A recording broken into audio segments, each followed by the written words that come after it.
Welcome back everyone to Tater Tanks. Today I am playing the Tier 8 Bond British light tank, the Senlac, on the map Prokhorovka.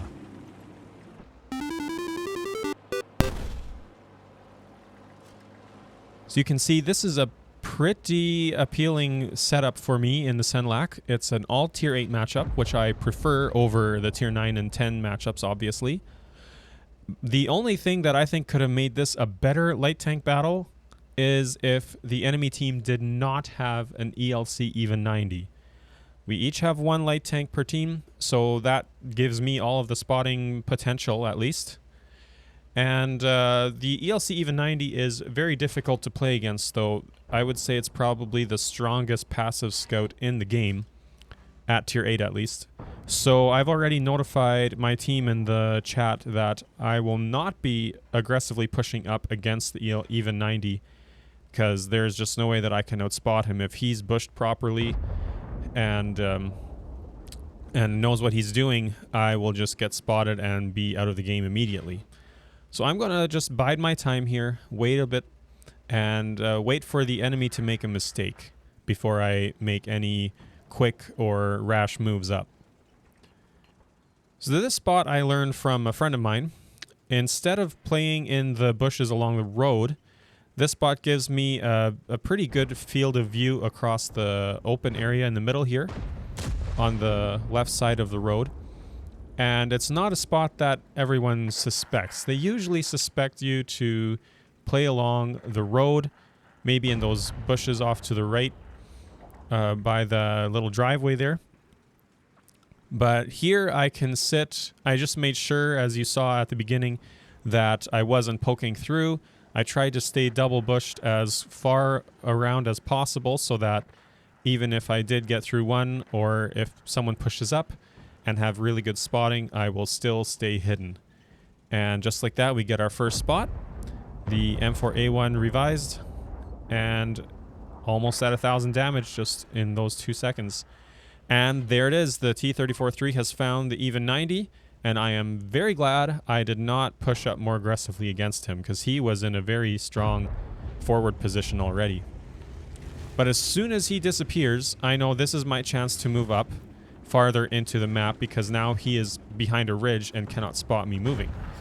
And I was confident enough in my camo and spotting capabilities that I felt sure of myself moving up this far. And just as we move up, we get ourselves some more spotting assistance. We're at 2,500 already. Just from that simple push after we waited for the even 90 to get spotted there. And now the even 90 has relocated into the top bushes on their side, but he got spotted as well. Once again, I think by the T-34-3 or that SMV that pushed up. And now it's just smorgasbord on this side, with all of these tanks sitting out spotted. I'm just waiting for the 2 tank destroyers in the back to reload in between. Just like that. So while I'm doing really well on my own account, at 2,700 assistance already, only 5 minutes into the game, you can see that the team score matchup is not quite as good. It was 5-7. We just made it to 7-7 with those aggressive pushes by the heavy tanks and by the spotting that I've done. So we're at 3.6k assistance, and we have really opened up this side of the map again. But still, it's an ELC even 90. So even though he got spotted early and then got spotted again in the bushes, I'm not going to push up yet.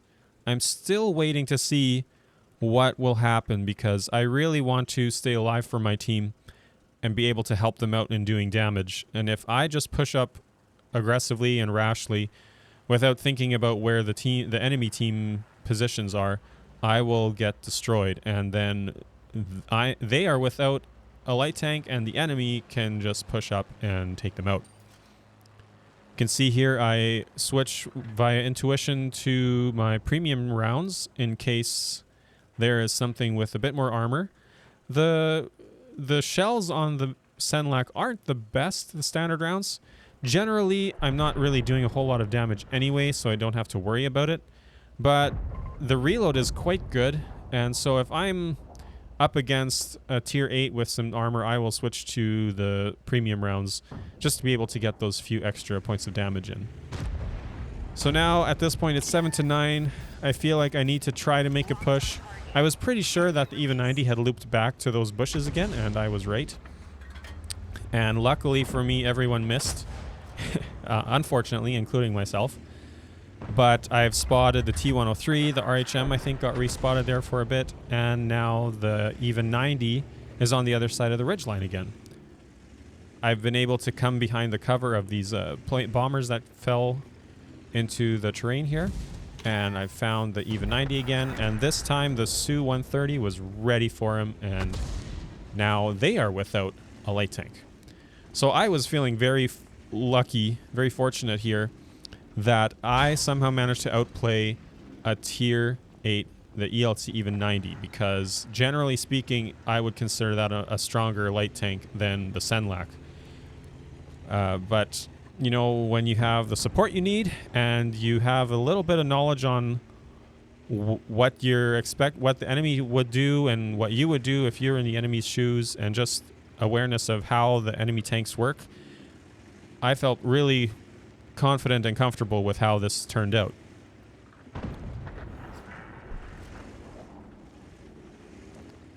So now that we're unspotted, I stayed behind those parts of the plane until I was unspotted.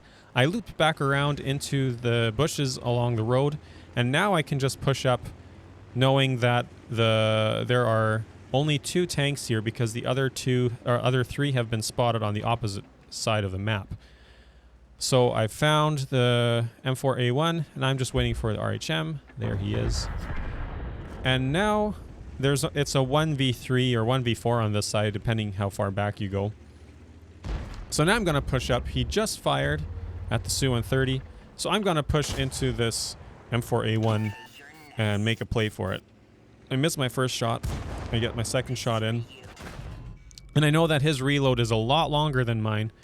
So in the time that he puts out 3 shots, I'm able to in the time he takes to put out 1 shot, I put out 3 and get the kill. I was comfortable tanking that shot from him, knowing that I could outtrade him with his low hit points. And now I'm not sure if anyone has fallen back because of our push up into their base. So I'm going to wait in these bushes to go unspotted and then try to push across. And there's the Barask. But our team is ready for him, and he gets taken out. So before, it was a 5-7 matchup in their favor, and we have turned that around to a 13-10 with still 6 minutes remaining. I am at 5.5 thousand assistance and almost 500 damage. We're going to see if we can increase those numbers a little bit more. I was kind of expecting this Su-130 to fall back from on the hill and camp out in the across the river here. So I really wanted to play it safe and stay behind cover as much as possible if he did so. And if he doesn't, then this is a really good angle of attack onto the other hill across the river here. Our track's been hit.